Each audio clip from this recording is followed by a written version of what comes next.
Bismillahirrahmanirrahim. Assalamualaikum warahmatullahi wabarakatuh. Innal hamdalillah nahmaduhu wa nasta'inuhu wa nastaghfiruh wa na'udzu billahi min shururi anfusina wa min sayyiati a'malina. Man yahdihillahu fala mudilla lahu wa man yudlilhu fala hadiya lahu. Ashhadu an la ilaha illallah wahdahu la syarika lahu wa ashhadu anna Muhammadan abduhu wa rasuluhu. Ikhwani wa akhwati fillah, azzakumullah. Alhamdulillah, pada malam hari ini kita kembali bersyukur memuji Allah Subhanahu wa taala karena atas hidayatut taufik yang Allah berikan kepada kita, sehingga kemudian pada malam yang penuh dengan keberkahan ini kita kembali duduk di majelis ilmu bersama-sama mendengarkan pelajaran-pelajaran yang kita akan sampaikan, khususnya di dalam masalah tauhid, di mana pada malam hari ini kita masih membahas kitab yang ditulis oleh al-Imam yang mulia Imam Al-Makrizi Asy-Syafi'i rahimahullahu taala. Ikhwani fiddin, azzakumullah. Pada pertemuan yang lalu beliau menjelaskan kepada kita hakikat tauhid. Kemudian setelah itu beliau menjelaskan pula tentang buah dari ketauhidan seorang muslim. Buah dari ketauhidan seorang muslim, maka tauhid itu akan menghasilkan ketawakalan kepada Allah Subhanahu wa taala, tidak berharap kepada makhluk, tidak mengeluh kepada makhluk, dan yang lainnya dari yang beliau sebutkan di dalam kitab ini. Kemudian selanjutnya penulis rahimahullahu taala mengatakan bahwa tauhid itu memiliki dua kishrun. Tauhid itu memiliki dua kishrun. Kishrun itu kulit luar. Sebagian penerjemah mengatakan kishrun itu adalah kulit luar. Jadi beliau mengatakan bahwa tauhid itu memiliki dua kulit luar. Yang pertama adalah antakula bilisanika la ilaha illallah wa yusamma hadza al-qawlut tauhidan. Kishrun yang pertama adalah engkau mengatakan dengan lisanmu la ilaha illallah, dan ini dinamakan dengan tauhid, dan ini dinamakan dengan tauhid. Ikhwani fiddin, azzakumullah. Perlu kita ketahui bahwa sebagian ulama tidak sepakat dengan apa yang beliau katakan di sini, dengan mengatakan bahwa tauhid itu memiliki dua kishrun. Karena kishrun di dalam bahasa Arab artinya adalah sesuatu yang tidak memiliki arti, tidak memiliki nilai. Ya, kishrun di dalam bahasa Arab itu para pakar bahasa mengatakan bahwa dia adalah sesuatu yang tidak memiliki nilai. Sedangkan tauhid sekecil apapun itu memiliki nilai di sisi Allah Subhanahu wa taala. Bahkan kalimat la ilaha illallah adalah merupakan kalimat yang paling tinggi. Kalimat la ilaha illallah adalah merupakan kalimat yang paling tinggi yang pernah diucapkan oleh Rasulullah sallallahu alaihi wasallam dan nabi-nabi sebelum beliau. Oleh sebab itu di dalam hadis dari sahabat Abu Hurairah radhiyallahu taala anhu, Rasulullah sallallahu alaihi wasallam bersabda, khairu ma qultu ana wan nabiyyuna min qabli la ilaha illallah wahdahu la syarikalah.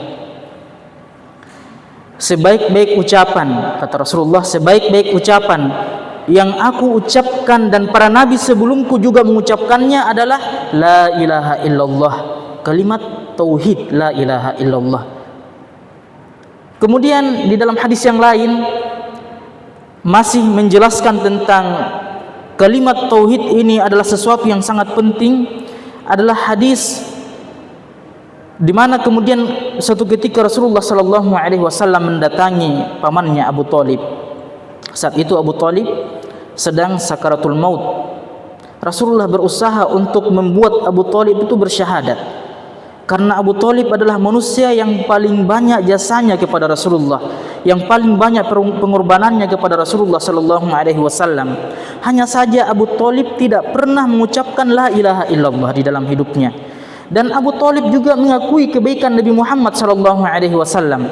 Abu Thalib mengakui kebaikan agama yang dibawa oleh Nabi kita Muhammad sallallahu alaihi wasallam, sehingga kemudian beliau membuat syair sebagai bentuk pengakuan agama yang dibawa oleh Nabi Muhammad itu adalah agama paling baik. Hanya saja karena beliau khawatir celaan umat beliau atau orang-orang di sekitar beliau, maka beliau akhirnya tidak berani mengucapkan kalimat la ilaha illallah. Sampai suatu ketika saat Abu Thalib sakratul maut, datanglah Rasulullah sallallahu alaihi wasallam. Kemudian Rasulullah mengatakan kepadanya, ya ammi qul la ilaha illallah. Wahai pamanku, katakanlah la ilaha illallah. Sebuah kalimat yang aku bisa berhujjah untukmu di hadapan Allah Subhanahu wa taala.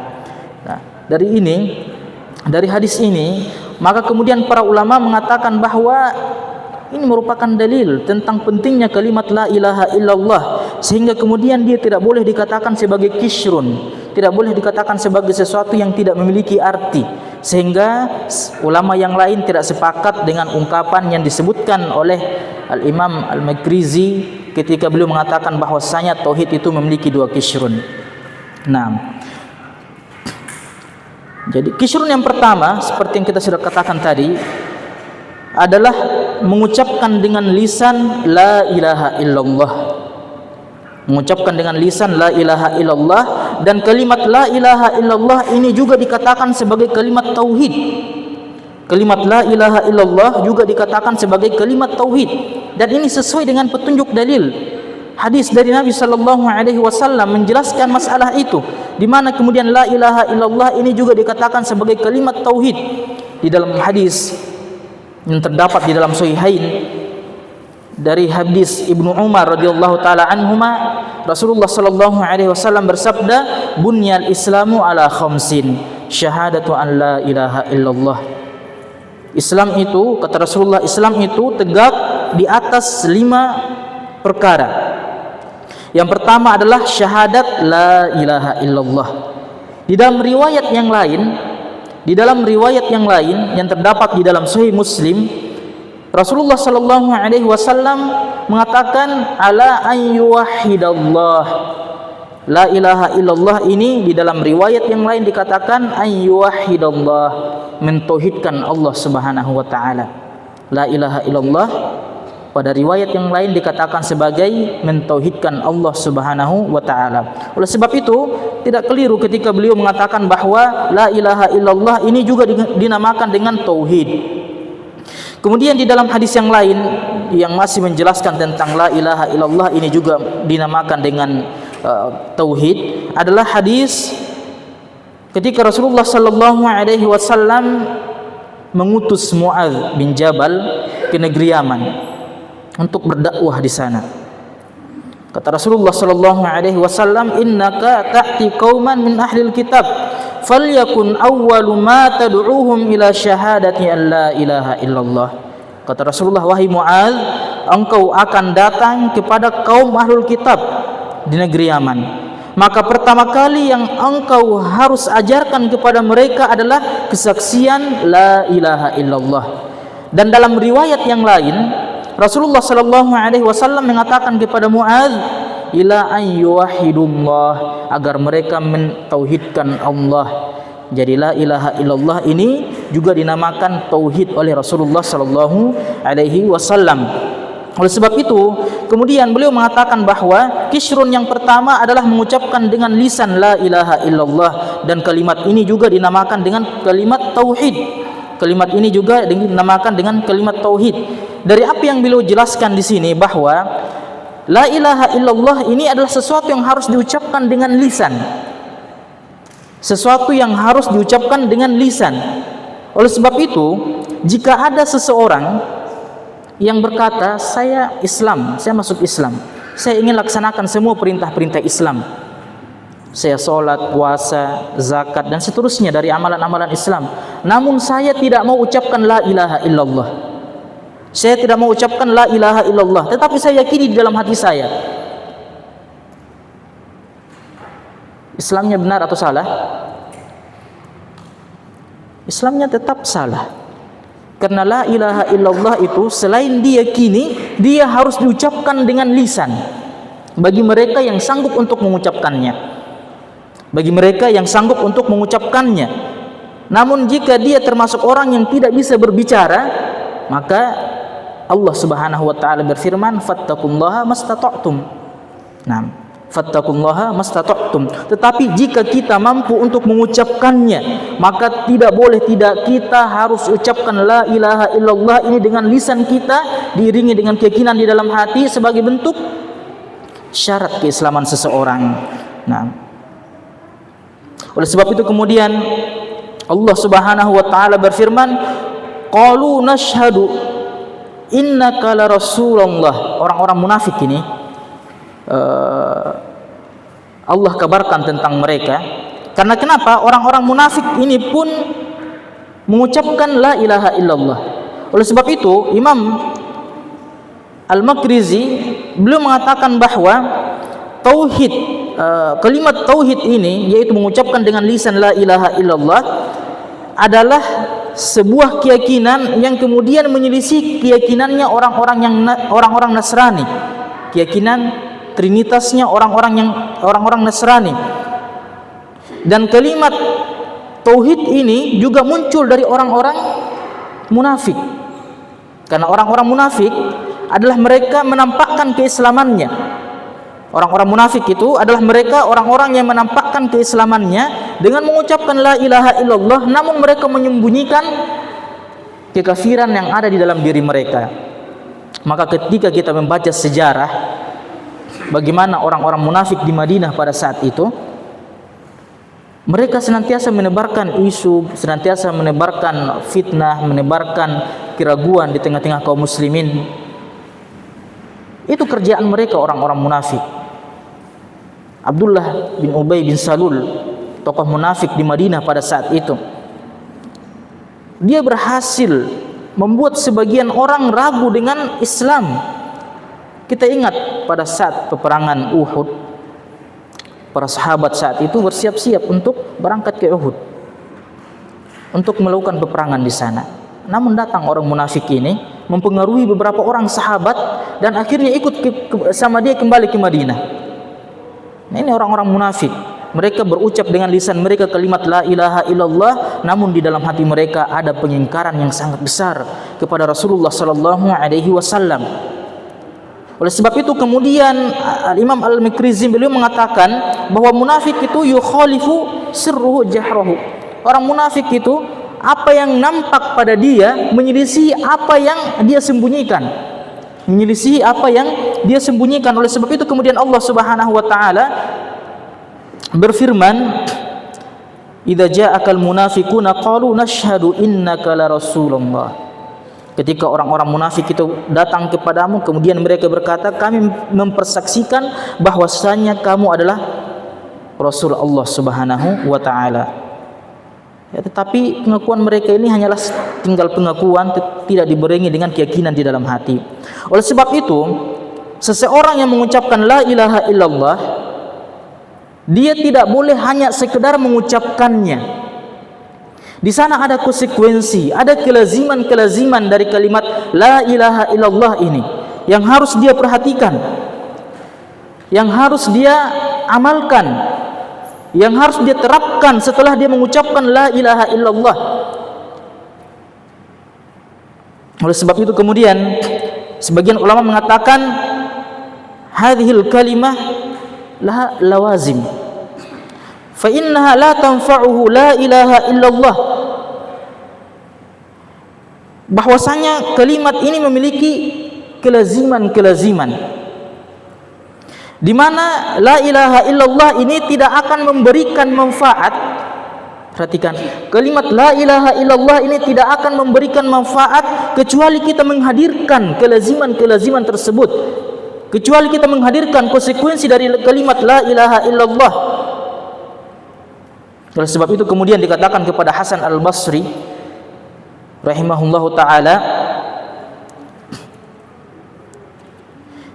yaqulu nasun inna man qala la ilaha illallah dakhala al-jannah.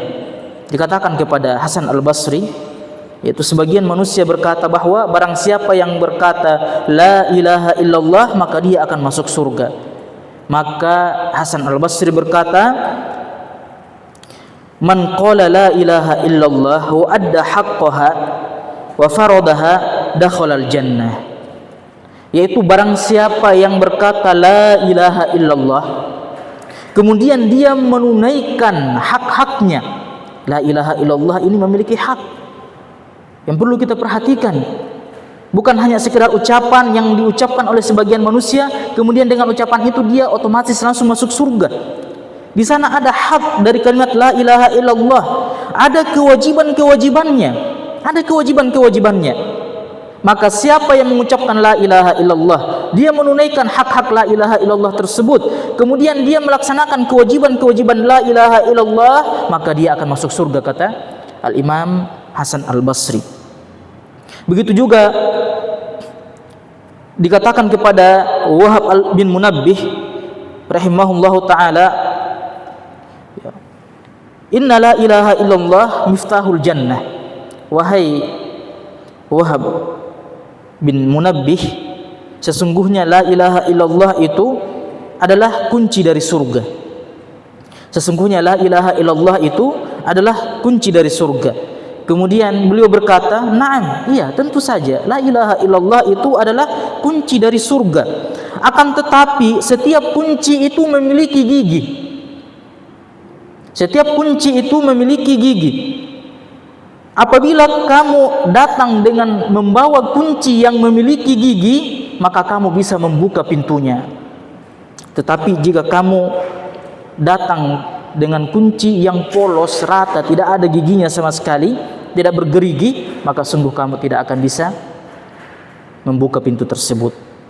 Oleh sebab itu kemudian ikhwani fiddin azzakumullah, la ilaha illallah ini memiliki rukun, juga memiliki syarat. Rukun la ilaha illallah adalah menafikan. Yang pertama, menafikan semua sesembahan selain Allah Subhanahu wa taala. Meniadakan semua sesembahan selain Allah yang diagungkan, yang dikultuskan, yang diibadahi, semuanya kita tiadakan. Ini rukun pertama, meniadakan sesembahan selain Allah Subhanahu wa taala. Kemudian yang kedua, rukun yang kedua adalah menetapkan. Apa yang ditetapkan? Menetapkan Allah lah satu-satunya yang berhak untuk diibadahi. Allah lah satu-satunya yang berhak untuk diibadahi. Maka dua rukun ini merupakan rukun la ilaha illallah.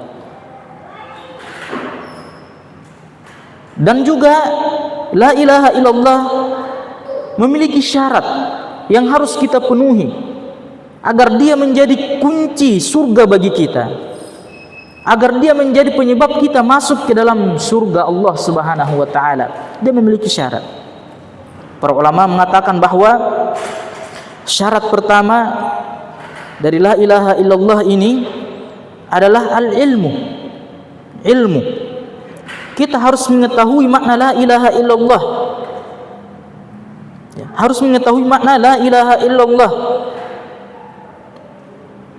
Pengetahuan yang benar-benar kita aplikasikan di dalam kehidupan kita, yaitu meniadakan sesembahan selain Allah Subhanahu wa taala dan beribadah hanya kepada Allah. Kita mengetahui makna itu. Oleh sebab itu Allah Subhanahu wa taala berfirman, "Fa'lam annahu la ilaha illallah." Ketahuilah bahwasanya tidak ada ilah yang berhak disembah selain Allah Subhanahu wa taala. Di dalam ayat yang lain Allah Subhanahu wa taala berfirman, "Illa man syahida bil haqq," kecuali mereka yang bersaksi dengan hak, yaitu bersaksi la ilaha illallah dengan hak, dengan ilmu. Wa hum ya'lamun, sedangkan mereka mengetahuinya. Banyak orang ikhwani fiddin azzakumullah, mereka masya Allah menjadikan la ilaha illallah ini sebagai sebuah zikir harian mereka, tidak ditinggalkan, bahkan ribuan kali mereka baca setiap harinya. Namun pada kondisi yang lain mereka ternyata memiliki tempat-tempat ibadah selain Allah Subhanahu wa taala. Mereka meminta kepada selain Allah. Mereka bermohon kepada selain Allah, berharap kepada selain Allah, Rabb Azza wa Jal. Apa yang dia ucapkan tidak terlihat dari ibadah yang dia lakukan, karena dia mengucapkannya hanya sekedar ucapan tanpa mengetahui makna konsekuensi dari kalimat tersebut. Oleh sebab itu Allah berfirman, fa'lam, maka ketahuilah bahwasanya tidak ada ilah yang berhak disembah selain Allah Subhanahu wa ta'ala. Nah, di dalam hadis dari sahabat Uthman bin Affan, Rasulullah sallallahu alaihi wasallam bersabda, "Man mata wa huwa ya'lamu annahu la ilaha illallah dakhalal jannah." Barang siapa yang meninggal dunia dan dia mengetahui, perhatikan, dan dia mengetahui bahwasanya tidak ada ilah, tidak ada sesembahan yang berhak disembah selain Allah, maka dia akan masuk surga.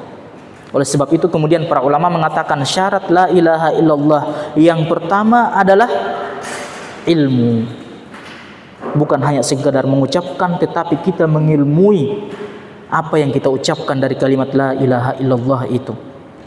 Dan ilmu itu tidak bisa kita peroleh begitu saja, harus belajar, harus datang ke majelis ilmu, harus duduk di hadapan para ulama, duduk di hadapan ahli ilmu yang mengajarkan agama ini dengan benar. Perintah menuntut ilmu di dalam syariat kita sangat jelas.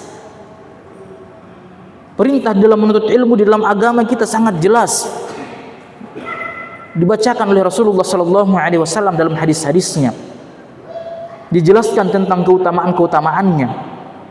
Bahkan Allah Subhanahu wa taala memerintahkan nabi kita untuk memperbanyak ilmu.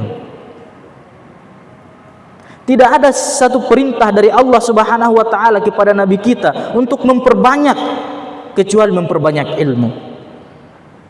Kata Allah Subhanahu wa taala, "Qul rabbi zidni ilman." Kata Allah, katakanlah wahai Muhammad. Ini perintahnya kepada Rasul Muhammad sallallahu alaihi wasallam yang dibimbing langsung oleh Allah Subhanahu wa taala. Namun demikian Allah mengatakan kepada Nabi Muhammad, "Qul," katakanlah wahai Muhammad, "Rabbi zidni ilman."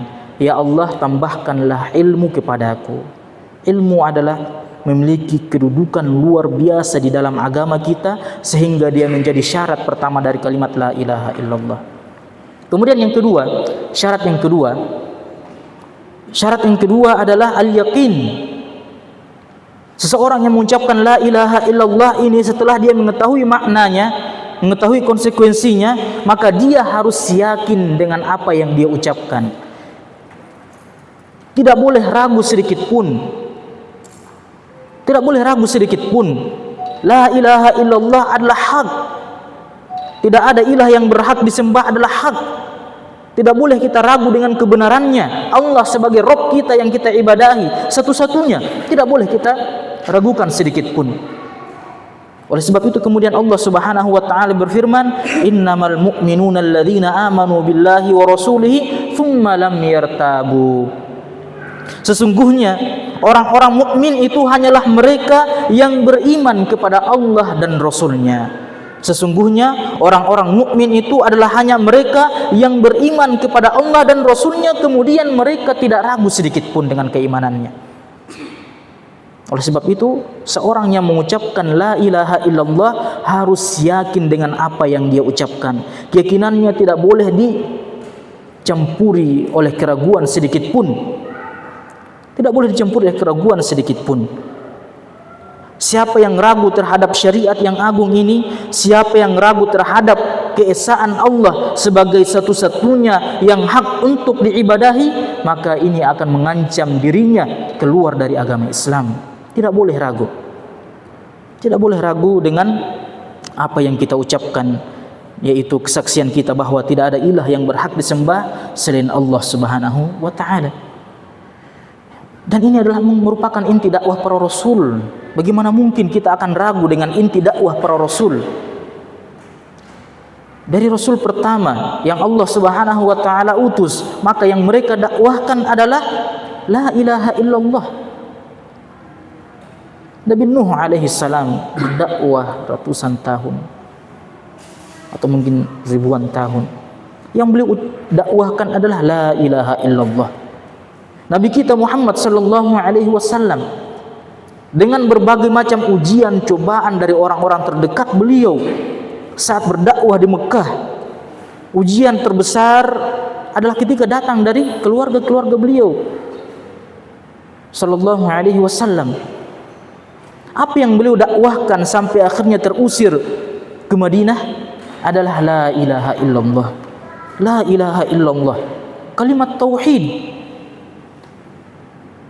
Apa yang didakwahkan oleh Rasulullah sallallahu alaihi wasallam sehingga terjadi peperangan antara beliau dengan orang-orang yang memusuhi dakwahnya. Akhirnya terbunuhlah orang-orang yang beliau cintai, Hamzah misalkan, dan yang lainnya dari orang-orang yang beliau cintai untuk mempertahankan kalimat la ilaha illallah.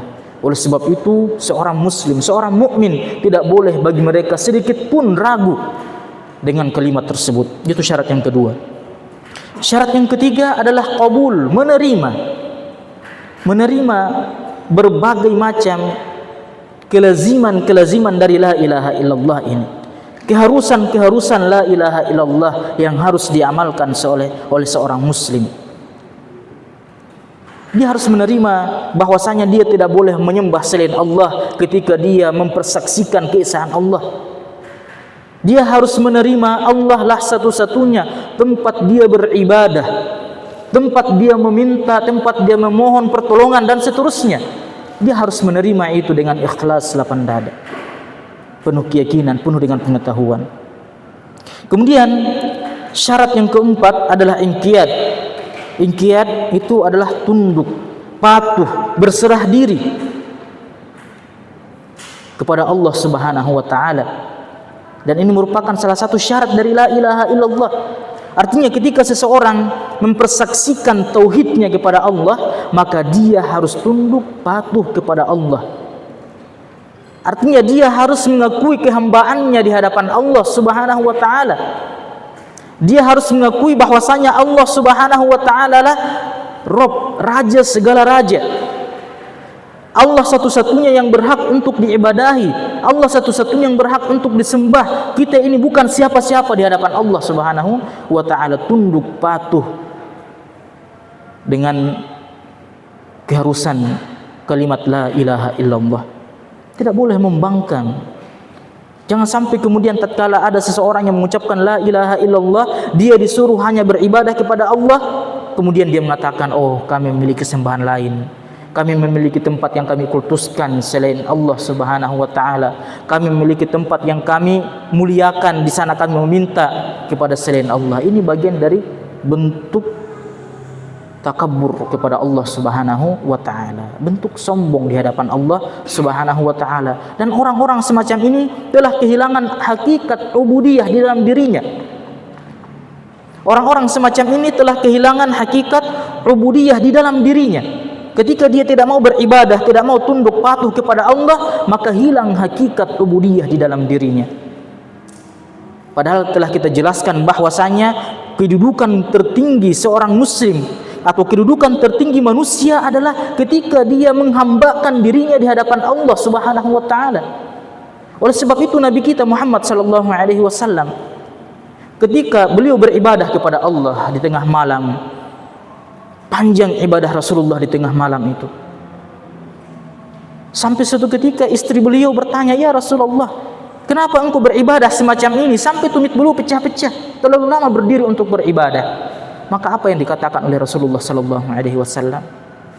Penghambaan dirinya kepada Allah yang ditonjolkan. Beliau mengatakan, "Apakah aku tidak boleh menjadi hamba yang bersyukur kepadanya?" Bukan Rasul yang bersyukur, tetapi hamba yang bersyukur. Karena derajat paling tinggi bagi manusia adalah derajat penghambaan kepada Allah Subhanahu wa taala.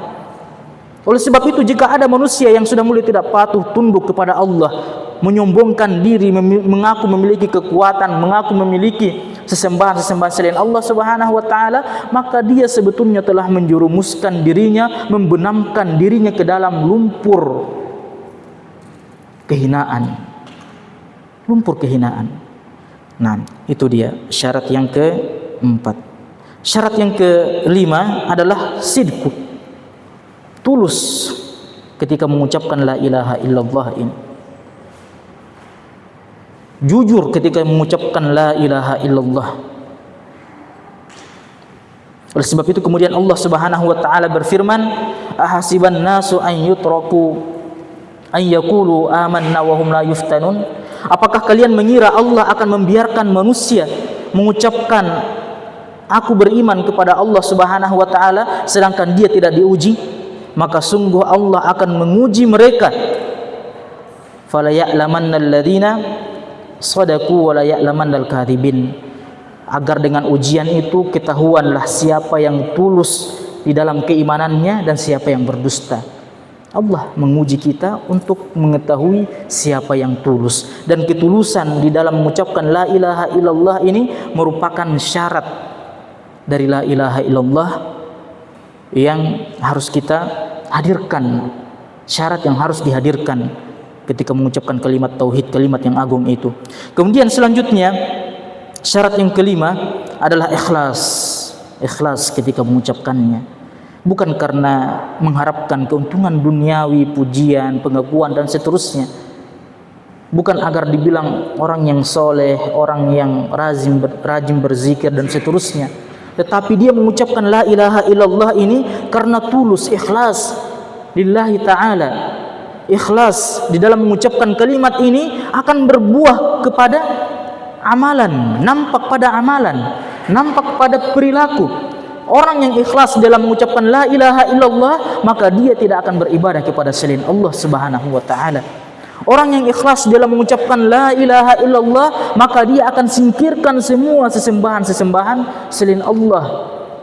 Ini adalah ikhlas. Oleh sebab itu dia menjadi syarat dari la ilaha illallah. Kemudian syarat yang terakhir adalah al-mahabbah, cinta. Cinta dengan kalimat ini. Cinta dengan segala konsekuensi yang ada pada kalimat tersebut. Cinta dengan keharusan-keharusan yang harus kita lakukan dalam kalimat tersebut, dan keharusan yang harus kita tinggalkan pada kalimat itu.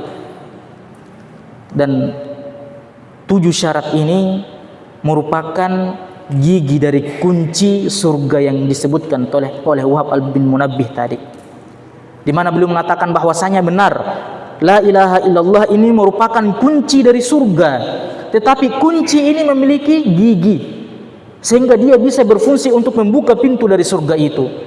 Dan gigi dari la ilaha illallah sebagai kunci surga adalah syarat-syarat yang kita sudah sebutkan tadi.